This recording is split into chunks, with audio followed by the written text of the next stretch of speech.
click subscribe and hit that bell notification. 1 Samuel 29. Can anybody remind me of where David is, the situation he's in?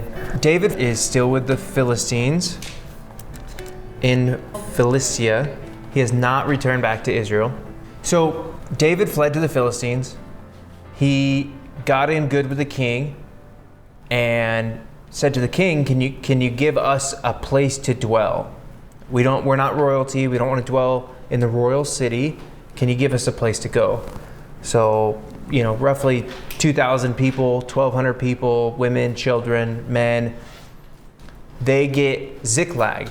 Achish, the king, gives David Ziklag. Now, when David was in Ziklag, he started becoming a raider, and he would go out against the enemies of Israel, and he would kill entire groups of people. He would go into a village, take all of their stuff, and kill everybody.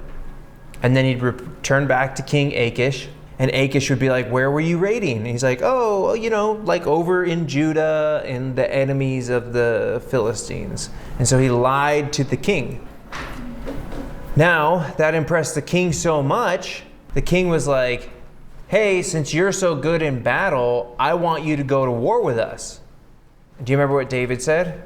He's like, absolutely. You get an opportunity to see what your servant can do.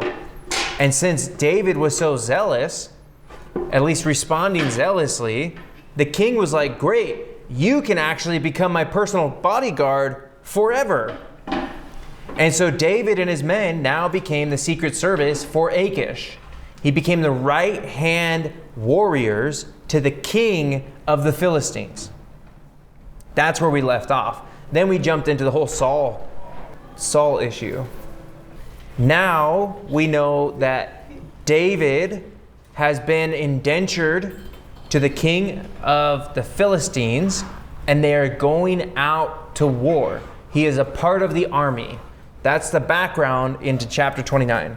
So we are in 1 Samuel chapter 29. Now the Philistines had gathered all their forces at Aphek, and the Israelites were encamped by the spring that is in Jezreel. So Aphek is 25 miles north of Gath. The king and all the Philistines live in Gath. Gath is the capital of Philistia. So they traveled 25 miles into Israel as an army. And now they are encamping to prepare to go to war with Israel. And Israel is encamping on the other side. Chapter 29, verse 2.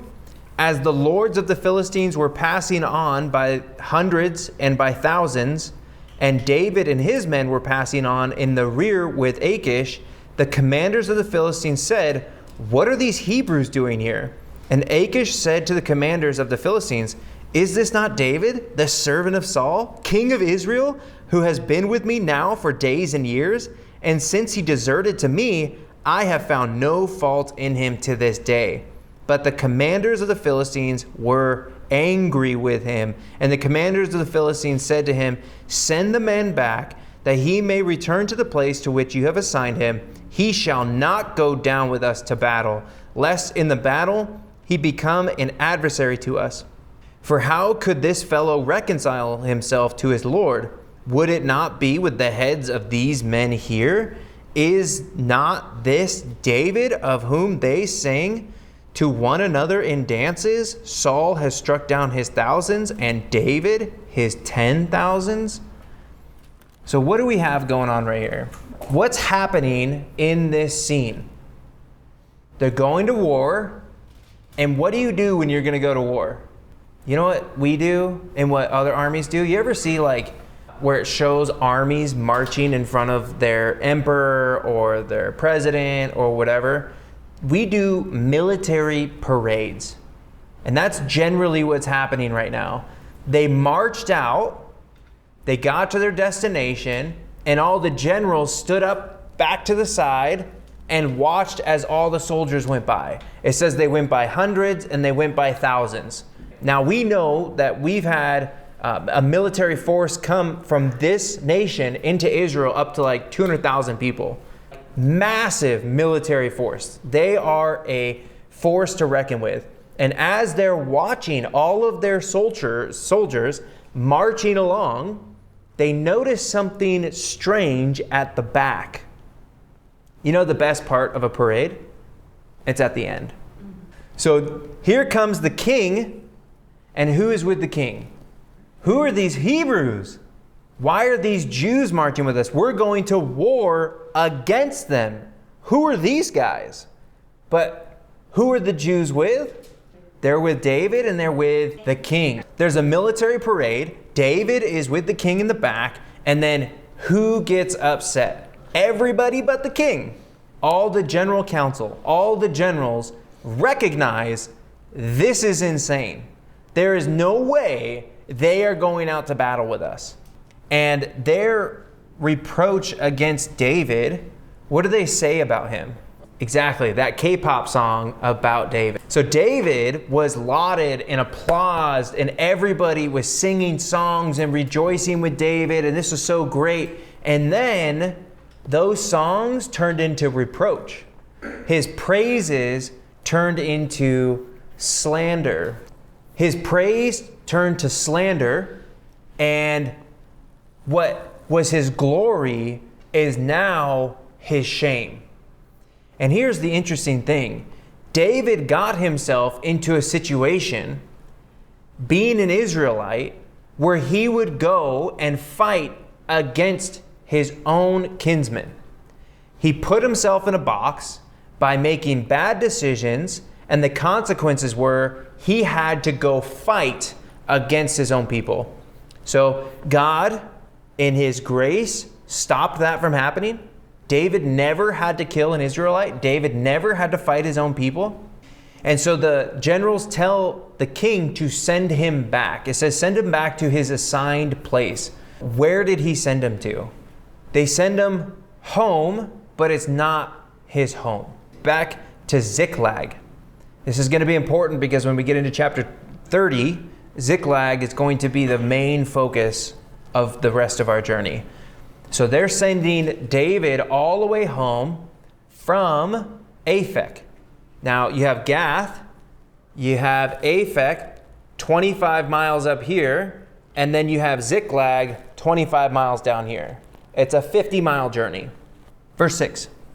Then Achish called David and said to him, "As the Lord lives, you have been honest, and to me it seems right that you should march out and in with me in the campaign. For I have found nothing wrong in you from the day of your coming to me to this day.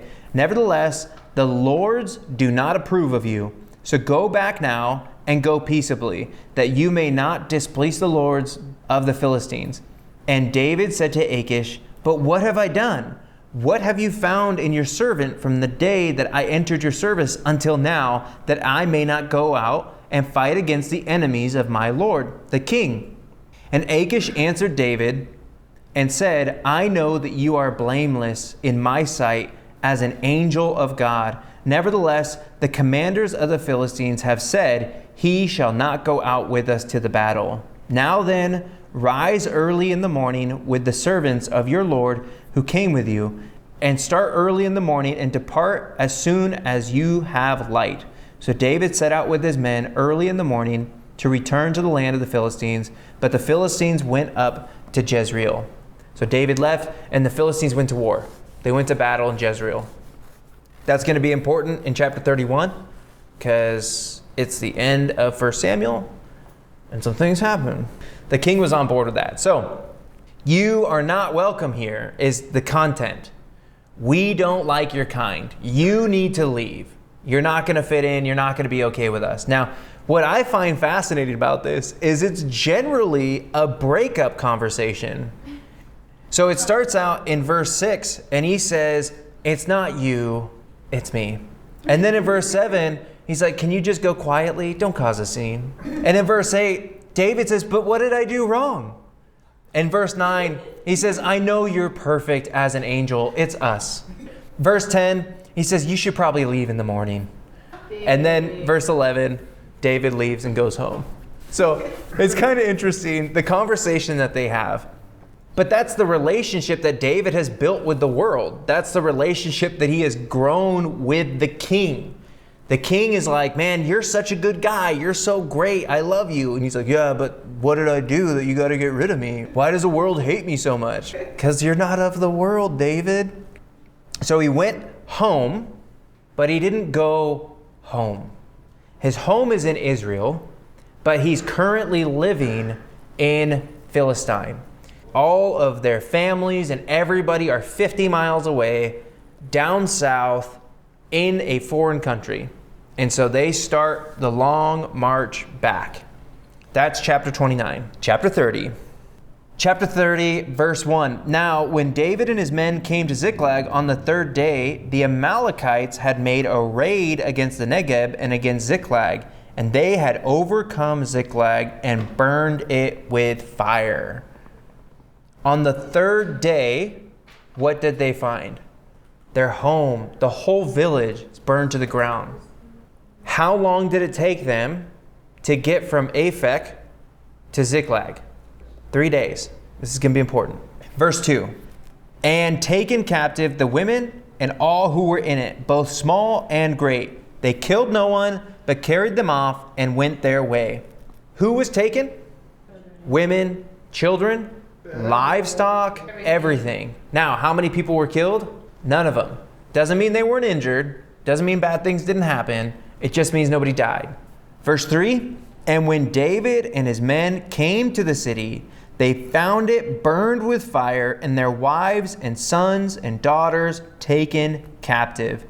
Then David and the people who were with him raised their voices and wept until they had no more strength to weep. This is absolute devastation. Absolute devastation. David was gone for how long? And he gets back and everybody's gone. Everything is gone. Everything they've worked for, all of their homes, completely trashed. Who were the raiders? Who were the people who attacked the Amalekites? Why are they important? Let's turn to chapter 27, verse 8. Remember when David was a raider? 1 Samuel 27, verse 8. Now David and his men went up and made raids against the Gershurites, the Girzites, and the Amalekites, for these were the inhabitants of the land from old. Who did David attack? The Amalekites. And who attacked David? The Amalekites. What did David get? His comeuppance. Consequences. David was doing things, and in the act of doing things that he probably shouldn't have been doing, he had immediate problems. He found an immediate solution that caused lots of problems for him years later. So that's why the Amalekites are important here, is because David has a relationship with those people. And now they've come back and taken everything from him. Even verse 5, it took his 2 wives captive, Ahinoam of Jezreel and Abigail, the widow of Nabal of Carmel. It says that all the men got back and they just freaked out and cried until what point? Until they had no strength. They were crying so much, they ran out of tears. They were crying themselves to sleep. They were just absolutely destroyed, emotionally, physically, just distraught. They've lost everything. And so we get in verse 6, and David was greatly distressed. And you're like, yeah, he lost everything too. But it's more than that, because the people spoke of stoning him. Because all the people were bitter in soul, each for his sons and daughters. And then David strengthened himself in the Lord his God. He's gotten to the point where he's lost everything in his life. The king of Philistine has kicked him out, and his own men have turned on him, and they want to murder him, and they want to stone him. Because they're so bitter in soul. They are suffering and grieving and thinking all is lost. And who are they blaming? Their leader. David, we wouldn't be here if it wasn't for you. David, we've been here for 2 years and we left our families and we left everything to follow you. And look what's happened to us, David. And they talked about stoning him. Now, for David to hear about this, it doesn't mean it was whispers in a tent. It means it was proclamations on the street. They're like, let's kill that guy. And then people are like, whoa, you should probably just calm down. Like, no, we should stone him. And then David's over here like, man, I really hope they don't stone me. I hope some wisdom breaks through here in a moment. But what was David's response? He strengthened himself in his God. Right? So I put, this is stoning and stealing. Not S-T-E-A-L, but S-T-E-E-L. Steal, like metal. To steel yourself is to strengthen yourself to prepare for difficulty ahead. And the way that he prepared for difficulty ahead of him was to think about his God, to meditate on him, to pray to him, to seek his God. He has nothing else. He has no one else. He only has the Lord. Let's read Psalm 61 very quickly. This is a psalm of David. It doesn't say when it was written, but I'd imagine it's born out of a heart of difficulty. Verse 1. Hear my cry, O God. Listen to my prayer. For the end of the earth I call to you. When my heart is faint, lead me to the rock that is higher than I. For you have been my refuge, a strong tower against the enemy. Let me dwell in your tent forever. Let me take refuge under the shelter of your wings. For you, O God, have heard my vows. You have given me the heritage of those who fear your name. Prolong the life of the king. May his years endure to all generations. May he be enthroned forever before God. Appoint steadfast love and faithfulness to watch over him. So will I ever sing praises to your name as I perform my vows day by day. I imagine that's generally what he's feeling. God, help me. God, protect me. Establish your king. Appoint steadfast love and faithfulness to watch over your king. He is praying that God would watch over him and protect him, and that he would praise him, and that he would worship him forever, and that God has in history, in the past, God has been a refuge, a source of strength. And he says, lead me to the rock that is greater than me. Lead me to the rock that is higher than me. When David had nowhere to look, he looked up, and he established himself on things eternal and things from the past that God has done for him. David's had some mighty miracles in his life, but right now, he's not having a miracle. Right now, he's struggling. And right now, he needs his God. And he's looking up and he's strengthening himself in the Lord. Stoning and stealing, verse 7. And David said to Abiathar, the priest, the son of Ahimelech, bring me the ephod. What's the ephod? The ephod is a robe that is for the high priest. And inside the ephod is the Urim and the Thummim. So when he is saying, bring me the ephod, it's an invitation to invite God's presence, God's direction. He's saying we need to ask the Lord what we do next. That's why he asks for the ephod. And we covered that a little while back. So Abiathar brought the ephod to David. Verse 8, and David inquired of the Lord, shall I pursue after this band? Shall I overtake them? And he answered him, pursue, for you shall surely overtake them and shall surely rescue. So this is the first time in a very long time that David asks God, what should I do? David has for years been doing things his own way, making decisions, and it's led him to this point where he loses everything. And now he strengthens himself in the Lord and he asks for direction. And the Lord comes back and gives him an answer. And what does God say? Do it. Go chase after him. Go get your family back. Go get her done. Now, the last time that David did this was in chapter 23. A very, very long time ago. We're talking like 5 or 6 years of David not really relying on the Lord, but just making decisions. Now, verse 9. So David set out, and the 600 men who were with him, and they came to the brook Bezer, where those who were left behind stayed. But David pursued, he and 400 men. 200 stayed behind, who were too exhausted to cross the brook Bezer. How many soldiers are there? And then they got super tired and they had to stop. And how many soldiers stayed behind? So how many soldiers are with them? 400 dudes. Okay. Verse 11. They found an Egyptian in the open country and brought him to David, and they gave him bread and he ate. They gave him water to drink, and they gave him a piece of a cake of figs and 2 clusters of raisins. And when he had eaten, his spirit revived, for he had not eaten bread or drunk water for 3 days and 3 nights. So we have the introduction of a starved beggar, verses 1 through 12. Who is that starved beggar? An Egyptian.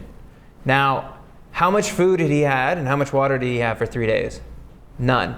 So this guy is absolutely destitute, about to die. And David finds him. And what does David do? He feeds him.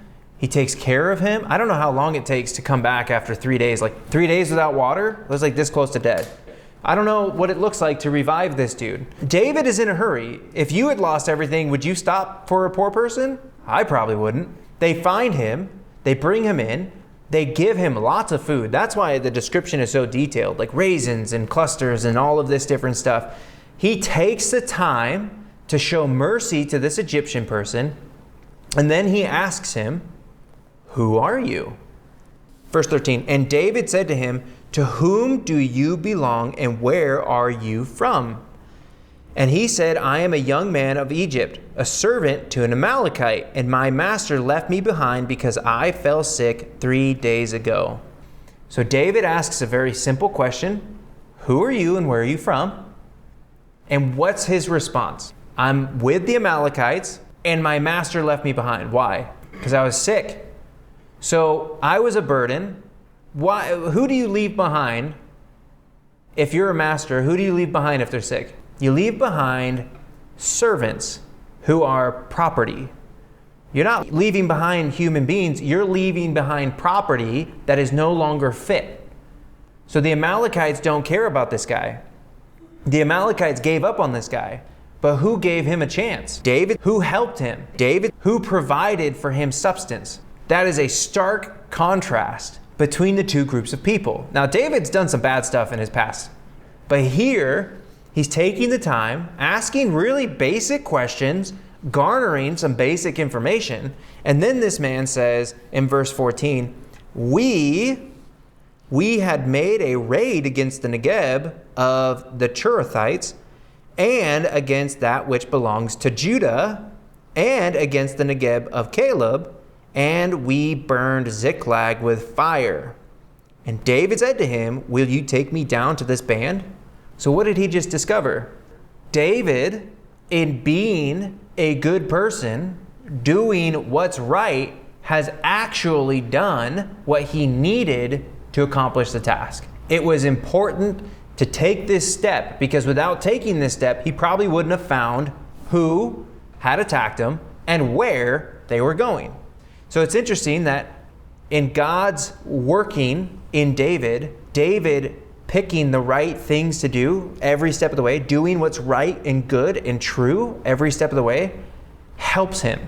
You will never regret doing what's right. You will always regret doing what's wrong and not doing what's right. What you knew to do right and you didn't do it, you'll regret it. David learned a very important lesson here: to show mercy, to take care of people, and God will take care of him. Verse 15, and David said to him, will you take me to this band? And he said, swear to me by God that you will not kill me or deliver me into the hands of my master, and I will take you down to this band. So he asks for two things. One, don't kill me. So what was the other option? Two, don't give me back to those guys. Obviously, the Amalekites are bad dudes and you don't want to be their slave.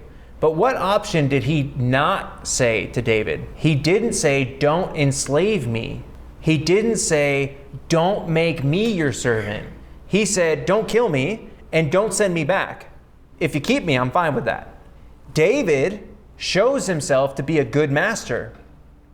And being a good master, a servant is more than happy to serve. It's the same way with Christ. Christ is a good master. When you learn of his ways, when you understand his lordship and what it means to follow him, it is no burden, it's a joy. So even management in companies, people you want to work with, people you want to work for, you want to make their job easier. Bad leaders, you're like, I don't care if your job is hard. You make my job hard. So they find him in verse 16. And when he had taken him down, behold, they were spread abroad over all the land, eating and drinking and dancing because of all the great spoil they had taken from the land and the Philistines and from the land of Judah. And David struck them down from twilight until the evening of the next day, and not a man of them escaped, except 400 young men who mounted camels and fled.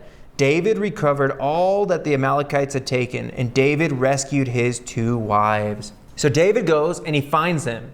And all it says is that if you were to come over a hill and you see an entire valley. Have you ever drive in on like the 95 coming from out of town? When you're cruising down the freeway and it's all desert and it's just a straight road and you come up over the hill and then you see the whole city and you're just like, the whole valley is full and you're like, there's nowhere to go. That's the idea with this band of raiders. You come up over the hill and they are spread out everywhere. And what are they doing? Partying. They're drinking, they're dancing, they're having a good time. They have been victorious. They've reaped from their spoils, from all their battles and fights. They feel like conquerors. They're like, yeah, we're real strong and we're great. This is good.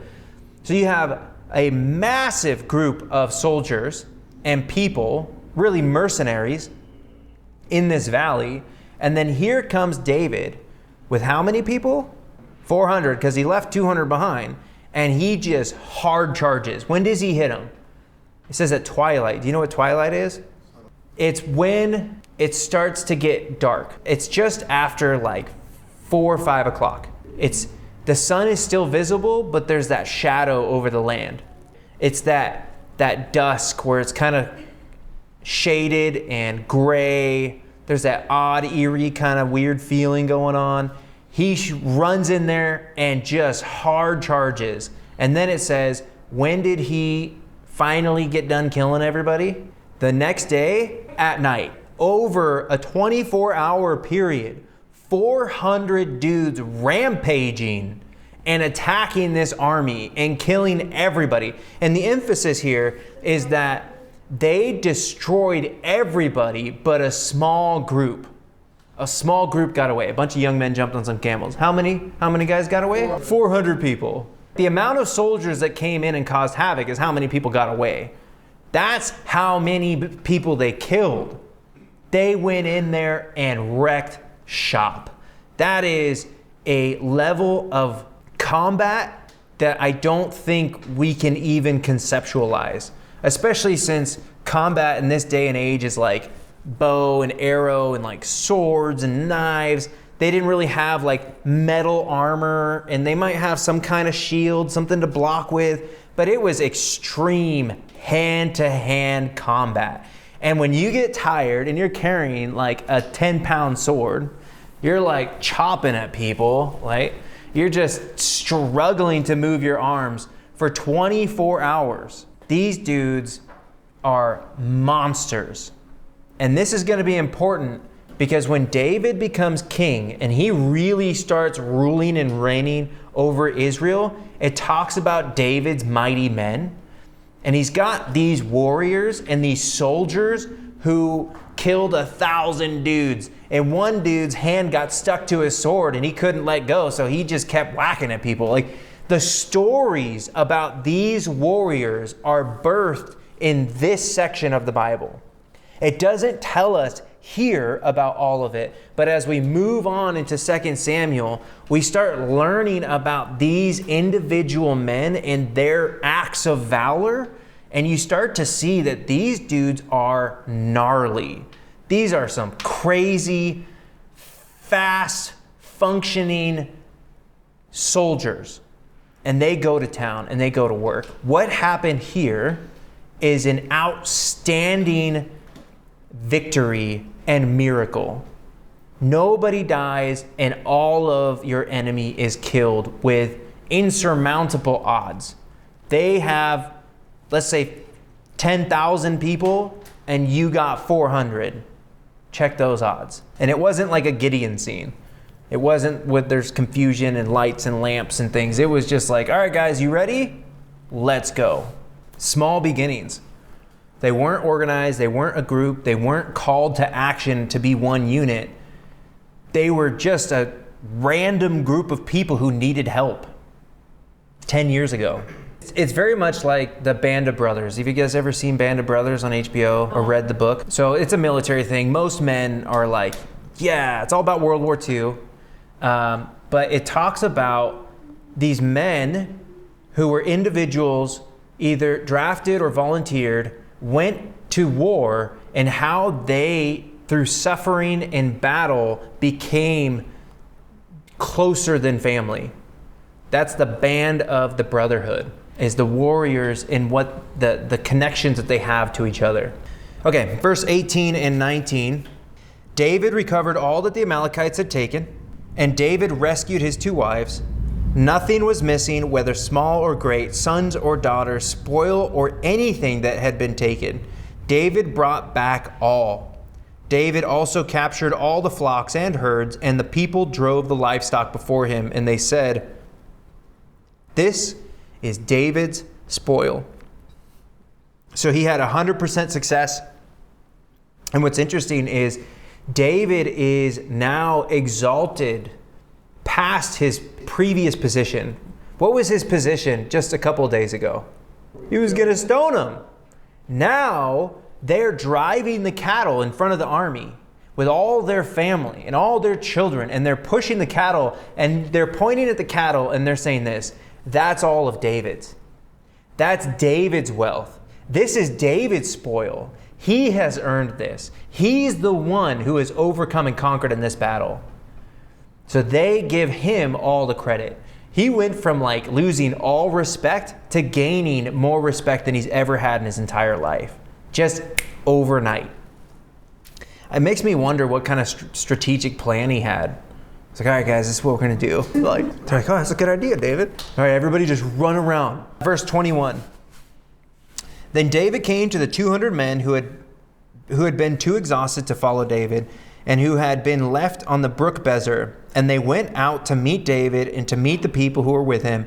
And when David came near to the people, he greeted them. Let's set the scene a little bit. We have all gone and risked our lives to save everybody and everything.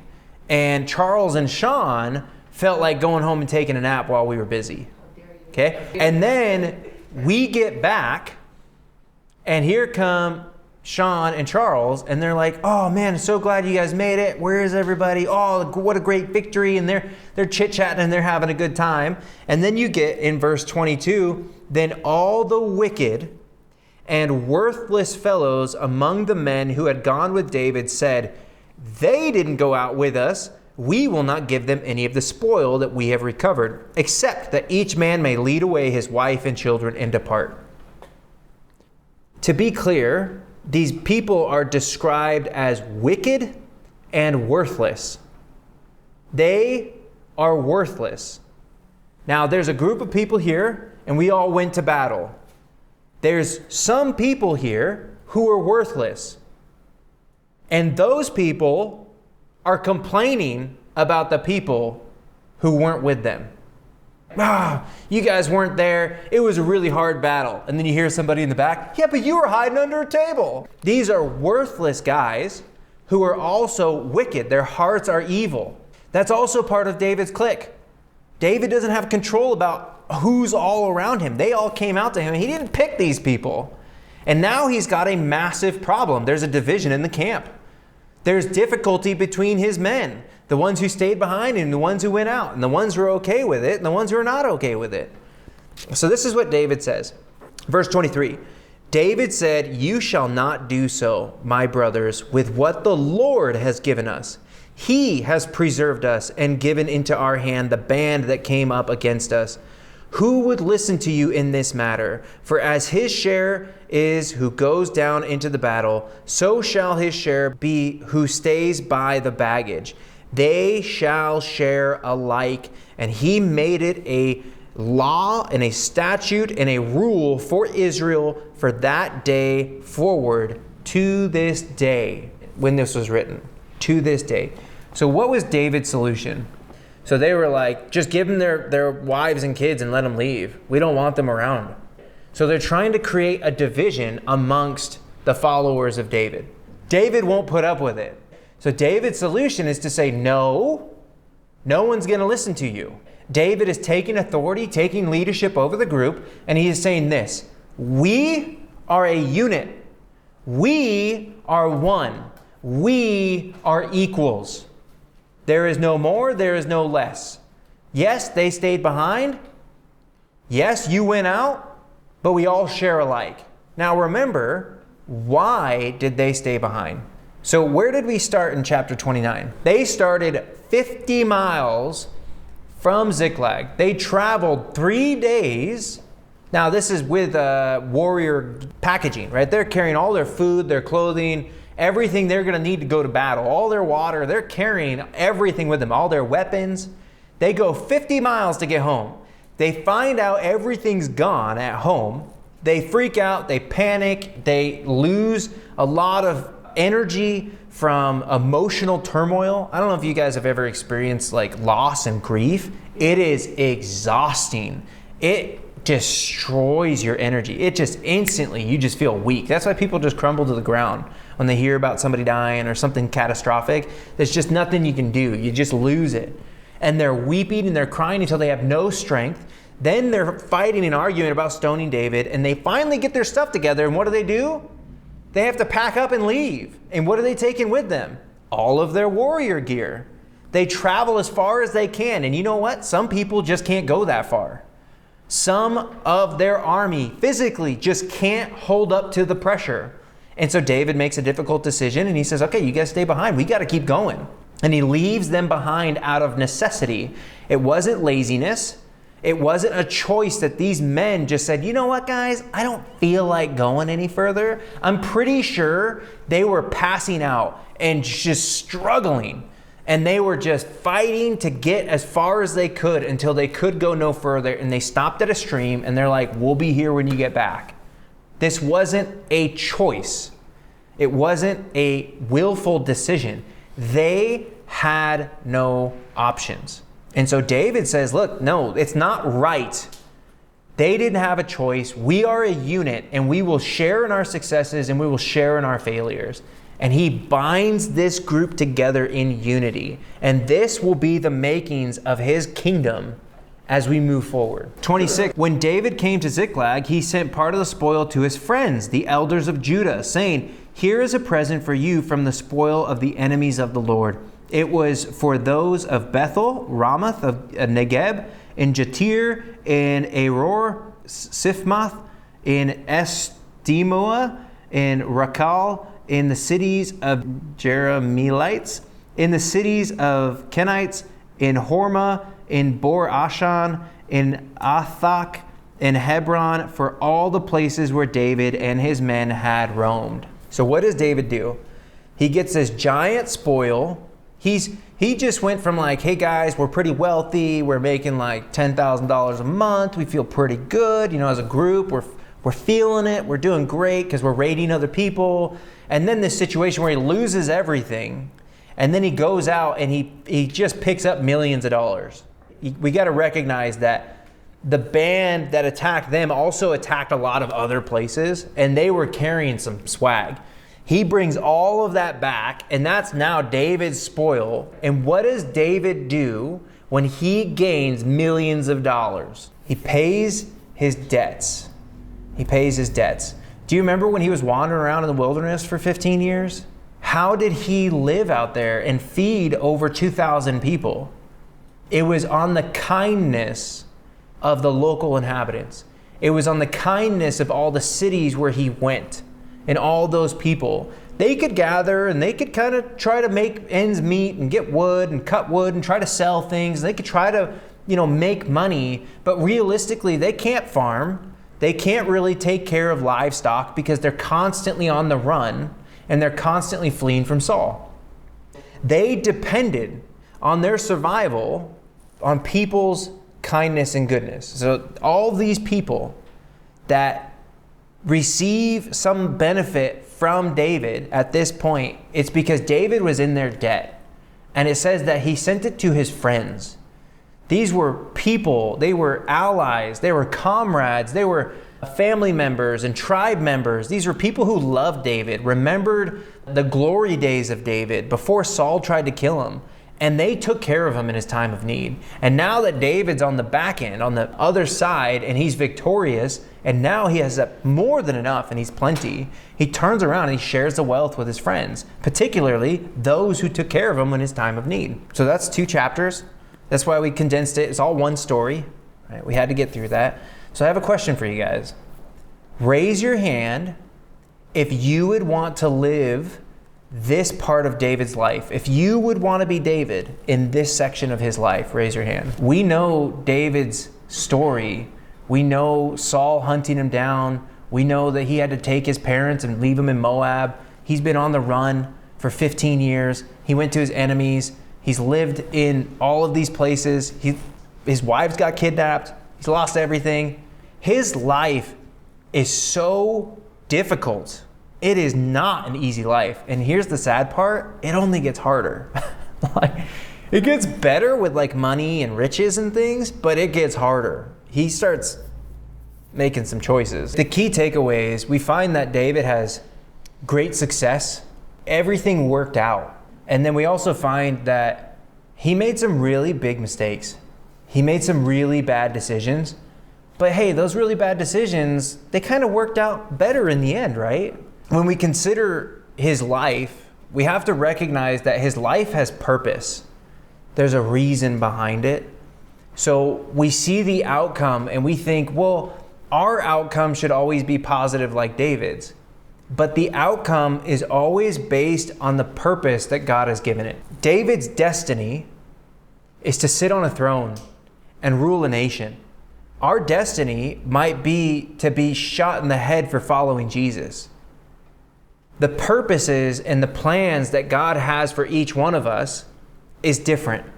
When we have a different destiny, that means we have different results in God's purposes. So we read in Romans chapter 8, verse 28, for those who love God, for those who are called according to his purpose, everything works together for good.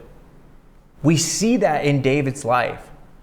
All his negative consequences, all of his bad choices, all of his enemies, and all of the crazy stuff in his life, everything has brought him to this point, the peak and the pinnacle of his life. All of the suffering he's been through, God used it for good. He reshaped it, reformed it, and spit out an outcome that was by design. It wasn't an accident. David is where he is supposed to be. He has all the riches and he's garnered all of the respect and the honor and the loyalty from his men, and he is ready to go become king in Israel. It's taken almost 2 decades, and it has been a tough climb.